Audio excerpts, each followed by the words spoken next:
ხელნაწერთა ეროვნულ ცენტრში დღეს პროექტის მოქვის სახარების პრეზენტაცია გაიმართა. დღევანდელ ღონისძიებაზე როგორც ალბომის, ისე უცხოელ ექსპერტთა დასკვნის პრეზენტაცია შედგა. სახარება აფხაზეთში ოჩამჩირის რაიონში მდებარე მოქვის მონასტერში გადაიწერა. ხელნაწერის შექმნის პროცესი 1300 წელს დასრულდა.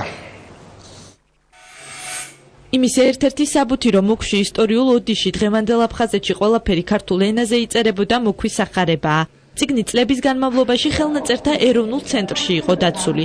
სახარების მინიატურები ფურცლოვან ოქროზეა შესრულებული. დროთა განმავლობაში ოქროს აღებავთან ერთად ცვდებოდა და უნიკალური მინიატურები ზიანდებოდა.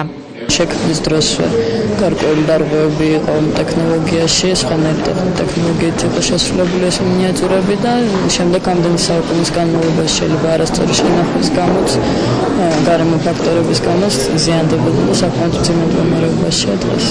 ახალი ქართული ხელნაწერი შემდგომში მოქვის სახარება წოდებული უნიკალური ძეგლი 1300 წელს აფხაზეთში ისტორიულ ოდიში მოქვის ეპარქიაში დანიელ ეპისკოპოსის დაკვეთით შეიქმნა. მან ქართულ ემიგრაციასთან ერთად ევროპა მოიარა და საქართველოს მეჭურჭლეთ უხუცესის 16 თაყაიშვილის წყალობით დაბრუნდა. დღეს კი სახარებას რესტავრაცია ხელნაწერთა ეროვნული ცენტრისა და იუნესკოს ფონდის ინიციატივით უტარდება.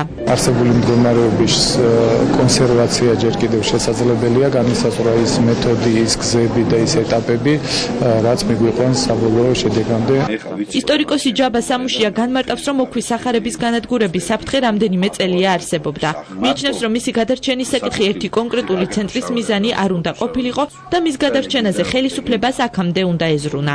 არც ისე დიდი თანხებთან იყო დაკავშირებული, რამდენადაც ჩემთვის ცნობილია, იგივე მოქვის სახარებაზე მუშაობა და ეს თავისუფლად შეიძლებოდა აღნიშნული თანხების გამონახვა, როგორც სამინისტროს დონეზე, ასევე თქვათ თვითონ ქვეყნის ბიუჯეტიდან ბუნებრივია. უნიკალური მემკვიდრეობის დაკარგვა განადგურებას ხელი საუკუნეების განმავლობაში უმძიმესმა პოლიტიკურმა მდგომარეობამ შეუწყო.